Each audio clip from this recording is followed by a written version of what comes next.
ক্ষণিকের ভালোবাসার যারা দোহাই দেয় সব মিথ্যুক। তুমি চাঁদের মতো সুন্দর, চেয়ে দেখো চাঁদ এনে দিব, মনে হয় বাপ দাদার সম্পত্তি। যে কইছে সেও মিথ্যুক, যে শূন্য হাসছে সেও মিথ্যুক। আওয়াজ দেয় না, ঠিক না? সব মিথ্যা কথা বলবে আপনাকে। আপনাকে যত কিছু দেখানো হচ্ছে, যতক্ষণ পকেটে মাল আছে ততক্ষণ। টাকা থাকলে আপনার মা বাবা আপনাকে ভালোবাসবে, আপনার পরিবার ভালোবাসবে, বন্ধু ভালোবাসবে।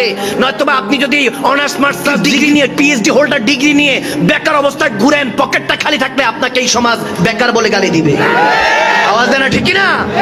এই বর্তমান 22 থেকে 25-30 বছরের মধ্যে যুবকগুলি টেনশনে থাকে, ফিউচারে কি করব, ফিউচারে কি করব, ভবিষ্যৎ কি, ভবিষ্যৎ কি। সবাই ডাক দেয়, বলে যে কিছু একটা কর, কিছু একটা কর। এই যে সবসময় ফিউচারের দোহাই দেয়, তারা জানে না ফিউচারের কথা কোরআনে আসছে শুধু কুল্লু নাফসিন যায়কাতুল মউত, মৃত্যু। ফিউচার, ভবিষ্যৎ মানে মৃত্যু।